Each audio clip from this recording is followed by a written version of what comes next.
साथियों नमस्कार। आप सभी का लक्ष्य साधकम संस्कृतम नामक यूट्यूब चैनल पर बहुत बहुत स्वागत करता हूं। मित्रों, आज हमने संस्कृत साहित्य के महत्वपूर्ण प्रश्न आपके समक्ष लेकर के उपस्थित हूं। यह जो हम कार्य कर रहे हैं वह संस्कृत के लिए कर रहे हैं, नॉन प्रॉफिट पे कर रहे हैं, न कुछ कमाए न कुछ, केवल संस्कृत के लिए कार्य करना चाहते हैं, संस्कृत में रहना चाहते हैं, संस्कृत को जीना चाहते हैं, इसीलिए यह कार्य कर रहे हैं। तो यदि हमारा वीडियो आप चालू किए हैं तो पूरा वीडियो देखिए, तब आपको समझ में आएगा। बहुत अच्छे प्रश्न है और आप लोग पूरे यह निश्चित देखें, यूपी टीजीटी के लिए यह महत्वपूर्ण है। यूपी टीजीटी में इससे आपको प्रश्न पूछा जा सकता है। यूपी टीजीटी अन्य परीक्षाओं के लिए नेट, सेट, जेआरएफ, सीटेट जितने भी परीक्षाएं होते हैं उसके लिए भी महत्वपूर्ण है। तो मित्रों, हम चलते हैं। यहाँ पर आपके समक्ष स्क्रीन पर प्रदर्शित हो रहा होगा संस्कृत साहित्य के महत्वपूर्ण प्रश्न। इसमें आज का पहला प्रश्न है, कालिदास कृत रूपका नाम संख्या, अर्थात कालिदास के द्वारा जो लिखा गया रूपक है वह कितने हैं? तो यह 3 हैं। महावीर चरितम अत्र महावीर कस्य कृते अस्ति। महावीर चरितम में जो महावीर शब्द प्रयोग किया गया है वह किसके लिए है? तो यह राम के लिए है। अब हम आगे बढ़ते हैं। ब्राह्मणम नायकोस्ति, ब्राह्मण नायक है, तो मृच्छकटिकम नामक ग्रंथ में ब्राह्मण नायक है। भवभूतेः प्रकरणम अस्ति, भवभूति जी का प्रकरण ग्रंथ है, तो मालती माधव नामक यह जो है भवभूति जी के प्रकरण ग्रंथ है। कवीनाम निकषम वदन्ति, तो गद्यम कवीनाम निकषम वदन्ति, अर्थात ब नंबर का ऑप्शन इनका सही है। उत्तर रामचरितस्य पंचम अंकस्य नाम अस्ति, उत्तर रामचरित के पंचम अंक के नाम है, तो इनका नाम है कुमार विक्रम। उत्तर रामचरिते चंद्रकेतु सारथी अस्ति, उत्तर रामचरित के में चंद्रकेतु सारथी किनके हैं? तो सुमंत्र के, चंद्रकेतु के सारथी हैं सुमंत्र जी हैं। अब हम आगे बढ़ते हैं। आज का 8वां प्रश्न है, दुखम न्यासस्य रक्षणम संबंधितो अस्ति, अर्थात कहना चाह रहे हैं भैया दुखम न्यासस्य रक्षणम यह संबंधित कौन से नाटक ग्रंथ से है? तो भास के द्वारा विरचित जो स्वप्न वासव दत्तम नामक ग्रंथ है उनसे संबंधित है यह। मृच्छकटिके बौद्ध भिक्षुकस्य नाम अस्ति, मृच्छकटिक में बौद्ध भिक्षुक का नाम है संवाहक नाम है। वीर रस प्रधान रचना अस्ति, वीर रस प्रधान कौन सी, ये जो 4 ऑप्शन दिए गए हैं कौन सा रचना है? बेणी संहारम, मुद्रा राक्षस, महावीर चरितम, यह तीनों ही जो है वह वीर रस प्रधान है। यह आपको ध्यान रखना है। बेणी संहार में भी वीर रस है, मुद्रा राक्षस में वीर रस है और महावीर चरितम में भी वीर रस है। अब हम आगे बढ़ते हैं। तो आगे का प्रश्न है, बरदा नदी वर्णितम अस्ति, बरदा नदी कहाँ पे वर्णन है? कौन से ग्रंथ में? तो मालविकाग्निमित्रम में वर्णन है बरदा नदी का। छंदक कस्य पात्रम अस्ति, छंदक जो है वह किन के पात्रक हैं? तो बुद्ध चरितस्य, अर्थात बुद्ध चरित के पात्र हैं छंदक। कुमार संभवस्य कस्मिन् सर्गे हिमालय वर्णनम अस्ति, कुमार संभव के किस सर्ग में हिमालय का वर्णन है? तो प्रथम सर्ग में हिमालय का वर्णन है। वाल्मीकि रामायणे कस्य छंदस्य प्रधानता अस्ति, वाल्मीकि रामायण में किस छंद की प्रधानता है? तो अनुष्टुप छंद की प्रधानता है। सुग्रीवस्य भार्या आसीत, सुग्रीव की यहाँ पर आसित कर लीजिएगा, सुग्रीव की भार्या का नाम था रूमा, सुग्रीव के भार्या का नाम रूमा था।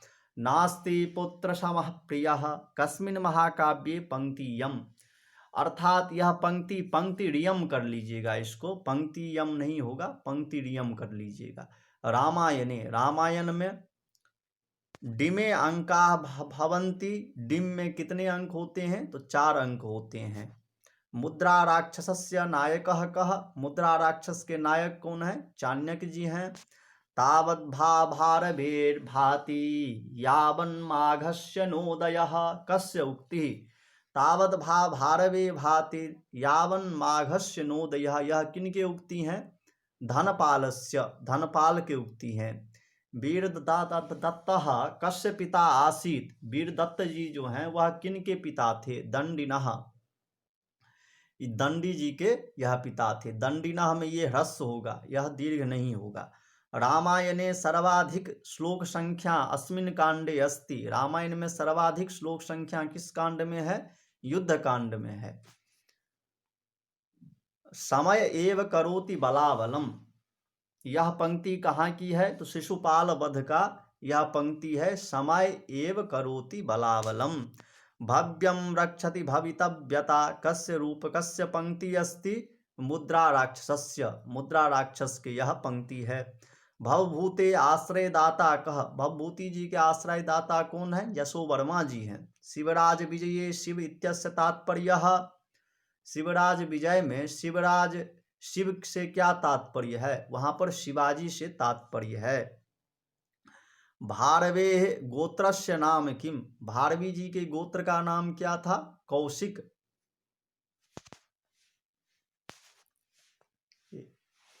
एडम्स ब्रिज इत्यस्य रामायणे केन नामना प्रसिद्धम आसीत? एडम्स ब्रिज यह जो है रामायण में कौन से नाम से प्रसिद्ध है? राम सेतु। यह ध्यान रखिएगा, राम सेतु को ही एडम्स ब्रिज भी कहा जाता है आजकल के भाषा में, आंग्ल भाषा में, अंग्रेजी भाषा में, यह ध्यान रखिएगा। सर्वस्य लोके नियतो विनाशः, यह पंक्ति जो है कौन से ग्रंथ में है? तो यहाँ पर दिखा रहे हैं बुद्ध चरितम में यह पंक्ति है। रामायणानुसारम कवयः भवन्ति, कवयो क्रांतदर्शिनः, कवि जो होते हैं वह क्रांतदर्शी होते हैं। अज विलापः रघुवंशस्य कस्मिन् सर्गे समुपलभ्यते, अज विलाप जो है वह रघुवंश के किस सर्ग में मिलता है? तो 8वें सर्ग में मिलता है। शरीरमाद्यम खलु धर्म साधनम, शरीरमाद्यम खलु धर्म साधनम, शरीरमाद्यम खलु धर्म साधनम, यह कहाँ पे मिलता है? कुमार संभव नामक ग्रंथ में मिलता है। दमयंती राजकुमारी आसीत, दमयंती और राजकुमारी थी, तो कहाँ की थी यह? तो यह विदर्भ देश के थे। उदयनाचार्य कीदृशो नैयायिकः, उदयनाचार्य जी कैसे नैयायिक थे? तो यह द्वैतवादी नैयायिक थे। दमयंत्याः पितुर्नाम किम, दमयंती के पिताजी का नाम क्या है? भीमसेन था। मल्लिनाथस्य घंटा पथ टीका, टीका में मित्रों दीर्घ होता है, यह ह्रस्व नहीं होगा। तो किरातार्जुनीयम का टीका का नाम घंटापथ है। मित्रों यह प्रश्न आपसे यूपी टीजीटी में पूछ सकता है, घंटापथ नामक टीका किरातार्जुनीयम का है, यह आपको ध्यान रखना है। वहां पर पूछेगा घंटापथ इति टीका कस्य ग्रंथस्य, तो आपको लिखना है किरातार्जुनीयम का। ऐसा भी पूछ सकता है घंटापथ अस्याह टीकायाह लेखकः कः, तो आपको लिखना है मल्लिनाथः। अब हम आगे बढ़ते हैं। श्री हर्षः कस्य मंत्रस्य जपम करोति, श्री हर्ष महोदय जी कौन से मंत्र का जाप करते हैं? तो चिंतामणि, चिंतामणि मंत्र का जप करते हैं श्री हर्ष महोदय जी। रामायण चंपुः छयना कस्य रचना अस्ति, तो यह रामायण चंपू भोज महाराज की रचना है। महाभारतस्य अंतिम दिन कौरवानां सेनापति आसीत, महाभारत के अंतिम दिन कौरवों के सेनापति थे शल्य महाराज। रम्या रामायणी कथा इति उक्ति कह अकथयत, रम्या रामायणी कथा यह उक्ति कौन कहे हैं? तो यह उक्ति जो है त्रिविक्रम भट्ट जी कहे हुए हैं। यदि हास्ति तदन्यत्र यन्ने हास्ति न तत्क्वचित, यह उक्ति किनकी है? तो यह उक्ति जो है वह महाभारत में कहा गया है। यदि हास्ति तदन्यत्र यन्ने हास्ति न तत्क्वचित। कस्मिन् वेदे गायत्री छंदस्य सर्वाधिक प्रयोगो भवति। किस वेद में गायत्री छंद का प्रयोग सर्वाधिक होता है? तो ऋग्वेद में होता है। सामवेदस्य प्रथमः भाष्यकारः कः? सामवेद के प्रथम भाष्यकार कौन है? तो माधव जी हैं। काठक कपिष्ठल इत्यादि कस्य वेदस्य शाखाम अस्ति? तो यह कृष्ण यजुर्वेदस्य, कृष्ण यजुर्वेद के हैं। सामदेवाय स्तुति ऋग्वेदस्य कस्मिन् मंडले वर्तते?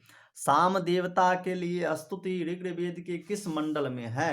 तो नवम मंडल में है। इसको सोम मंडल भी कहते हैं और पवमान मंडल भी कहते हैं। अर्थात ऋग्वेद के जो 9वां मंडल है उसको पवमान मंडल और सोम मंडल भी कहा जाता है। देवा वेदानाम सामूहिक देवता अस्ति। वेदों का सामूहिक देवता है तो वह आदित्य महाराज हैं। अथर्वेदस्य मंत्राः कति भागे विभाजितम् अस्ति? अथर्वेद के मंत्र कितने भागों में विभाग किया गया है? तो 2 भागों में इनका विभाग किया गया है। पुष्य सूक्त प्रातिशाख्य कस्मिन् वेदे समुपलभ्यते? पुष्य सूक्त पुष्प सूत्र है, यहाँ पर सूक्त नहीं है। पुष्य सूत्र प्रातिशाख्य जो है वह कस्मिन् वेदे, कौन से वेद में उपलब्ध होता है? तो यह मित्रों ध्यान रखिएगा, सामवेद का पुष्प सूत्र प्रातिशाख्य है। सामवेदानुसारेण कति ग्रामाः? सामवेद के अनुसार कितने ग्राम होते हैं? तो 3 ग्राम होते हैं। अथर्वेदस्य उपनाम नास्ति। अथर्वेद के उपनाम नहीं है। तो कल्पनोक्त वेदः, यह नाम नहीं है और सारे नाम है। अर्थात अंगिरस वेद भी अथर्वेद को कहते हैं, भुगभंगिरो वेद भी कहते हैं, मही वेद भी कहते हैं। यह ग्रंथ वेदानां व्याख्या क्रियते तम कथ्यते। तो उनको ब्राह्मण ग्रंथ कहते हैं। जो मतलब वेदों का व्याख्या करते हैं उनको क्या कहते हैं? ब्राह्मण ग्रंथ कहते हैं। बृहदारण्यकोपनिषदि, यहाँ पर परिषदे किया गया है लेकिन परिषदी कर लीजिएगा। आत्मनः कति अवस्थायाः वर्णनम् अस्ति? बृहदारण्यक उपनिषद में आत्मा के कितने अवस्था का वर्णन किया गया है? तो 6 का वर्णन किया गया है। कठोपनिषदे कति मंत्राः सन्ति? कठोपनिषद में कितने मंत्र है? 119 मंत्र है। यदक्षर परिमाणम तम छंदः, यह किन का लक्षण है? छंद का लक्षण है। प्रमुख ज्योतिषाचार्य लगध मुनि। प्रमुख ज्योतिषाचार्य कौन है? लगध मुनि जी हैं। सिद्धांत शिरोमणि ग्रंथस्य लेखकः कः? सिद्धांत शिरोमणि ग्रंथ के लेखक कौन है? भास्कराचार्य महोदय जी हैं। अधोलिखितेषु उपवेदः नास्ति। नीचे दिए गए 4 ऑप्शन में से उपवेद कौन सा नहीं है? तो अथर्वेद जो है वह उपवेद नहीं है। अब हम आगे बढ़ते हैं। 14 यज्ञानां वर्णनम कुत्र समुपलभ्यते? 14 यज्ञों का वर्णन कहाँ पर प्राप्त होता है? तो सौत्र सूत्र में प्राप्त होता है। यज्ञ वेदिकायाः विधायानम वर्णनम कुत्रास्ति? तो यह शूल सूत्र में है। चांद्र व्याकरणस्य रचयिता कः? चंद्र गोभी महोदय जी चांद्र व्याकरण के लेखक हैं। सामवेदानुसारम कति तानाः? सामवेद के अनुसार तान कितने प्रकार के होते हैं? 49 प्रकार का होता है तान। ऋग्वेदानुसार प्रमुख द्विस्थानीयो देवता अस्ति। ऋग्वेद के अनुसार प्रमुख द्विस्थानीय देवता कौन है? तो सूर्य महाराज हैं। वेदांत इत्यस्य तात्पर्य अस्ति। वेदांत से तात्पर्य है उपनिषद। उपनिषद मुक्तिकोपनिषदानुसारम उपनिषदानां संख्या अस्ति। मुक्तिकोपनिषद के अनुसार उपनिषदों की संख्या 108 है। प्रस्थानत्रये सम्मिलितम नास्ति। यहाँ पर प्रस्थानत्रय में सम्मिलित नहीं है तो यह जो ब नंबर का ऑप्शन है यह नहीं है। स्वर्गपुत्रः इति नाम्नः कः प्रसिद्धः? तो सोमः, सोम को स्वर्गपुत्र कहा जाता है। सूर्याया भर्ता कः?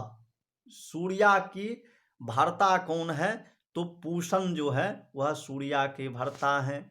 माधवीय धातुवृत्ति ग्रंथस्य रचयिता कः? माधवीय धातुवृत्ति ग्रंथ के लेखक कौन है? तो सायन महाराज जी लेखक हैं। विंटर नित्य महोदयानुसारेण वेदानां रचना कदा अभवत। विंटर नित्य महोदय के अनुसार वेद का रचना कब हुआ? तो 2500 ईसा पूर्व वेदों की रचना हुई। अब हम लोग चलते हैं यम यमी संवाद ऋग्वेदस्य कस्मिन् मंडले अस्ति। तो यह जो है 10 अर्थात 10वें मंडल के 10वां सूक्त जो है वह यम यमी संवाद सूक्त है। अब हम लोग चलते हैं अगले प्रश्न पे। इसमें है मंत्र द्रष्टारः कः, अर्थात मंत्र द्रष्टा किसे कहा जाता है? तो ऋषयो मंत्र द्रष्टारः, ऋषि को मंत्र द्रष्टा कहा जाता है। सत्यनारायण व्रत कथा कुत्र वर्णितम अस्ति। सत्यनारायण व्रत कथा कहाँ पे वर्णन किया गया है? तो स्कंद पुराण में किया गया है। अब हम लोग नाटक विधा से प्रश्न देखते हैं। मृच्छकटिकस्य कस्य अंकस्य नाम आर्यकापहरणम अस्ति। मृच्छकटिक के किस अंक का नाम आर्यकापहरणम है? तो 7वें अंक का नाम आर्यकापहरण है। उत्तर रामचरिते कस्य अलंकारस्य प्रधानता अस्ति। उत्तर रामचरित में किस अलंकार की प्रधानता है? तो उत्तर रामचरितम में उपमा अलंकार की प्रधानता है। प्रारब्ध उत्तम जना न परित्यजन्ति, यह जो है कहाँ पर उल्लेख किया गया है? तो मुद्रा राक्षस में यह मिलता है। जानकी हरण कस्य रचना अस्ति। जानकी हरणम यह कुमारदास के रचना है। बेनी संहारे कति अंकाः सन्ति। बेनी संहार में 6 अंक है। अब हम आगे बढ़ते हैं। रंगमंचस्य कति प्रकाराः भवति। रंगमंच के कितने प्रकार होते हैं? 3 प्रकार होते हैं। पंचतंत्रस्य कति वाचना समुपलभ्यते। पंचतंत्र के कितने वाचना उपलब्ध होते हैं? तो 8 वाचना उपलब्ध होते हैं। भव्यम रक्षति भवितव्यता कुत्र उद्धृतोस्ति। यह पंक्ति कहाँ पर उद्धृत होता है? मुद्रा राक्षस में। मृच्छकटिकस्य कस्मिन् अंके पुष्पकरण्य उद्यानस्य वर्णनम अस्ति। तो 6ठे अंक में जो है पुष्पकरण्य उद्यान का वर्णन है। मृच्छकटिके बौद्ध भिक्षुकस्य किम नाम अस्ति। तो संवाहक नाम था। मृच्छकटिके कति पात्राः सन्ति। तो 32 पात्र जो है मृच्छकटिक में है। अभिमारकस्य मातुः नाम आसीत्। सुदर्शना नाम अभिमारक के माता का नाम है। अभिमारकस्य मूल नाम आसीत्। तो अभिमारक जी के मूल नाम विष्णुसेन था। अब हम आगे चलते हैं। नर्मदायाः वर्णनम कुत्र समुपलभ्यते। तो स्वप्नवास दत्तम में नर्मदा नदी का वर्णन है। प्रतिमा नाटके प्रतिमा गृहस्य रक्षकः कः। प्रतिमा नाटक में प्रतिमा गृह के रक्षक कौन है? तो देवकुलिक जी हैं प्रतिमा नाटक में प्रतिमा गृह के रक्षक। अब हम लोग चलते हैं संस्कृत साहित्य और भाषा विज्ञान से कुछ प्रश्न देखते हैं। भाषा विज्ञानानुसारम स्वरस्य कति प्रकाराः। भाषा विज्ञान के अनुसार स्वर के कितने प्रकार हैं? तो 4 प्रकार हैं। ईसाई मतानुसारम दैवीय भाषा अस्ति। ईसाई मत के अनुसार दैवीय भाषा है तो हिब्रू भाषा है। धातुवादी सिद्धांतस्य विकसिततम स्वरूप कः प्रतिपादितवान। धातुवादी सिद्धांत के विकसिततम स्वरूप को कौन प्रतिपादन किया? तो हीज महोदय जी ने किया था। मैक्स मूलर महोदय कस्य सिद्धांतस्य अपर नाम पूहवाद अपि मन्यते। मैक्स मूलर महोदय के अनुसार कौन से सिद्धांत को पूहवाद नाम से कहते हैं?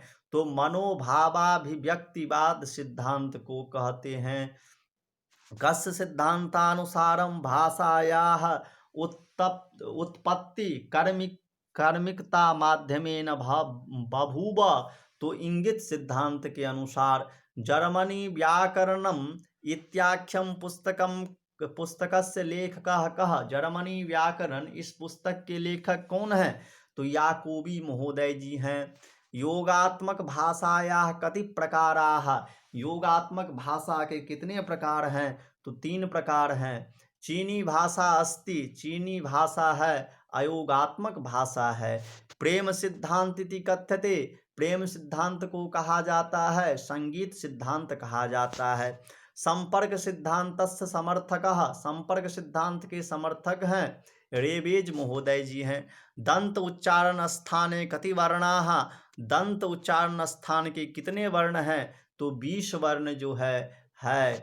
अब हम आगे बढ़ते हैं। अर्ध संवृत स्वरो अस्तः, अर्ध संवृत स्वर हैं, तो ऐ और औ जो है वह अर्ध संवृत स्वर है। पार्श्विक वर्ण अस्ति, पार्श्विक वर्ण है, लौ वर्ण को पार्श्विक वर्ण कहा जाता है। मूर्धन्यस्य समर्थकः नास्ति, मूर्धन्य के समर्थक नहीं है, तो ये पर्सन जी जो है वह मूर्धन्य के समर्थक नहीं है। कति उच्चारण स्थानानि, उच्चारण स्थान कितने हैं, तो 8 उच्चारण स्थान है। नीति शतकम कस्य काव्यस्य प्रकारम अस्ति, नीति शतक जो है वह काव्य के प्रकार है, तो यह मुक्तक काव्य है। विद्याम केशाम गुरु, विद्या किनके गुरु हैं, तो गुरुणाम गुरु विद्या। पंचतंत्रस्य कति वाचना, पंचतंत्र के कितने वाचना है, 8 वाचना है।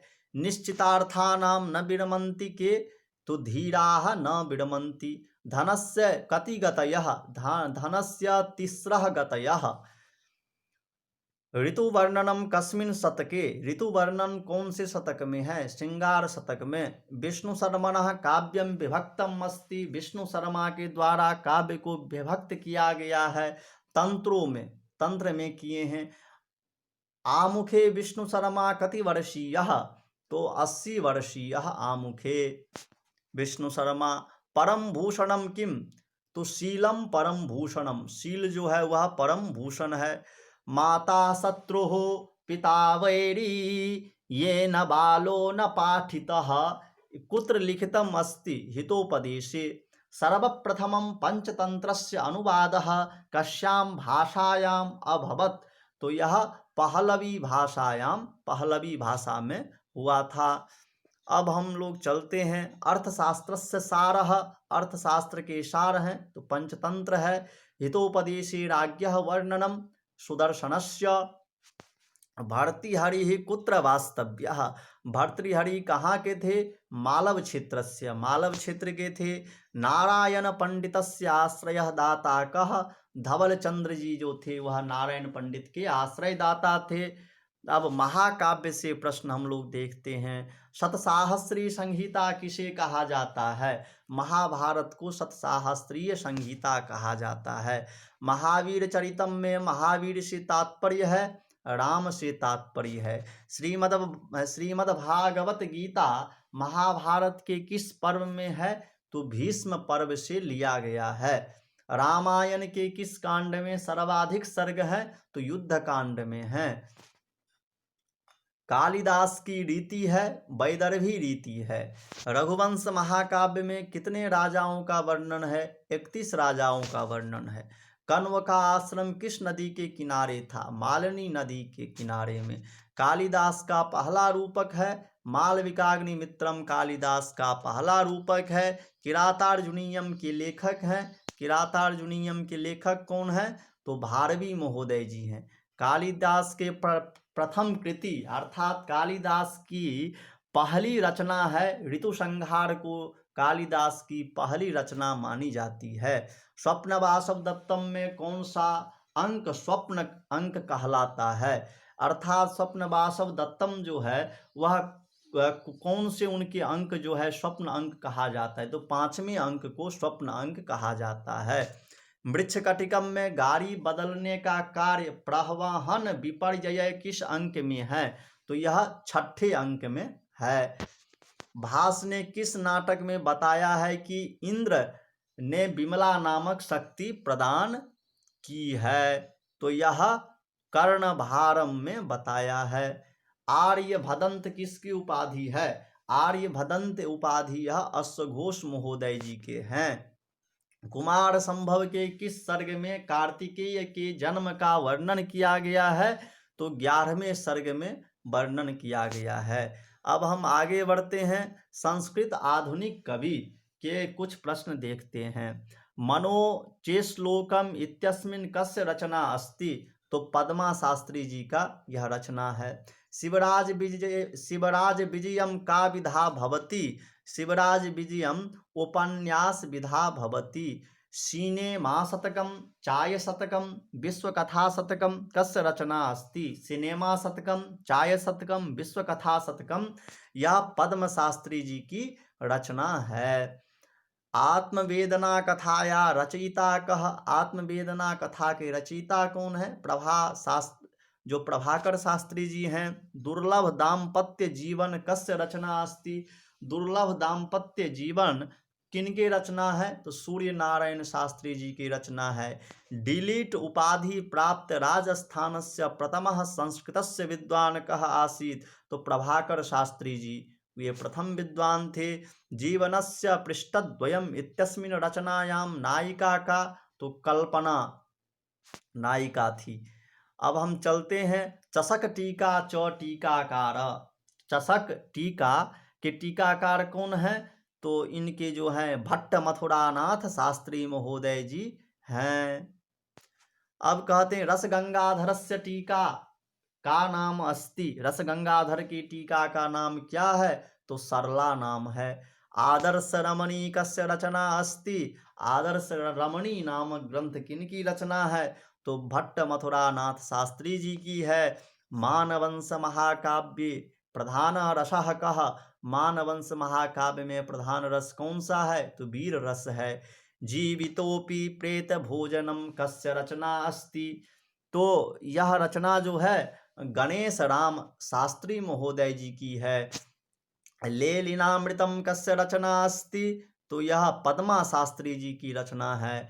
अब हम चलते हैं आगे। कलानाथ शास्त्री महोदय से रचना नास्ति? कलानाथ शास्त्री महोदय जी की रचना नहीं है। तो मदीय सोवियत यात्रा यह नहीं है और तीनों है, अर्थात महानिष्क्रमणम महाभिनिष्क्रमणम चित्तोडीय संघीयम जीवनस्य पृष्ठद्वयम यह रचना कलानाथ शास्त्री जी के हैं। मंजुनाथ कस्य कवि उपनाम आसीत? मंजुनाथ किन कवि के उपनाम था? तो भट्ट मथुरानाथ शास्त्री जी के। मूढ़ चिकित्सा कस्य रचना अस्ति? मूढ़ चिकित्सा जो है वह किन की रचना है? तो गणेश राम शास्त्री जी की रचना है मूढ़ चिकित्सा। अब हम लोग अलंकार से कुछ प्रश्न देख लेते हैं। अलंकार के प्रकार में शामिल है तो शब्दालंकार और अर्थालंकार दोनों ही शामिल है। जो अलंकार केवल शब्द की चारुता की अभिवृद्धि करते हैं वे शब्द पर आश्रित रहने के कारण कहलाते हैं तो शब्दालंकार कहलाते हैं वह। अब कहते हैं भैया जो अलंकार अर्थ की मनोहरता की अभिवृद्धि करता है वे अर्थ पर आश्रित होने के कारण कहलाते हैं अर्थालंकार कहलाते हैं वे। अब कहते हैं शब्दालंकार में कौन सा अलंकार शामिल नहीं है? तो उपमा अलंकार शामिल नहीं है शब्दालंकार में, यह अर्थालंकार है। कौन सा अलंकार है? हंसो यथा राजत पंजरस्थः सिंहो यथा मंदर कंदरस्थः वीरो यथा गर्वित कुंजरस्थः चंद्रो पिबभ्राज तथांबरस्थः। यहाँ कौन सा अलंकार है? तो यहाँ पर अनुप्रास अलंकार है। कौन सा अलंकार है यहाँ पर? अधरः किसलय रागः कोमल विटपानुकारिणो बाहु कुसुममिव लोभनीयं यौवनमसंगेषु सन्निधम्। यहाँ पर उपमा अलंकार है। कौन सा अलंकार है? उपमा अलंकार है। दो वस्तुओं उपमान उपमेय में भेद रहने पर भी जब उनका साधर्म्य समानता प्रतिपादित की जाए तब वह कौन सा अलंकार होता है? तो उपमा अलंकार हो जाता है। कमलमिव मुखम मनोज्ञातम कमलमिव मुखम मनोज्ञमेतत्। इसमें कमल क्या है? तो यहाँ पर उपमान है कमल संभावनमथोत्प्रेक्षा प्रकृतस्य समेन यत्। प्रकृतस्य से यहाँ पर क्या तात्पर्य है, तो उपमेय तात्पर्य है यहाँ पर। अति सादृश्य के कारण जहाँ उपमेय को उपमान का ही रूप दे दिया जाए तो वहाँ कौन सा अलंकार होता है, तो वहाँ रूपका अलंकार होता है, रूपक अलंकार होता है। अब हम लोग आगे बढ़ते हैं। तो अध्यवसाय के सिद्ध हो जाने पर कौन सा अलंकार होता है, तो यमक अलंकार हो जाता है। कौन सा अलंकार, अतिशयोक्ति अलंकार हो जाता है। अध्यवसाय के सिद्ध हो जाने पर कौन सा अलंकार हो जाता है, तो अतिशयोक्ति अलंकार हो जाता है। मित्रों, यदि आपको वीडियो अच्छा लगा हो तो चैनल को सब्सक्राइब कर दीजिएगा, अपने मित्रों के पास शेयर कर दीजिएगा और वीडियो को लाइक कर दीजिएगा। नमो नमः, धन्यवाद।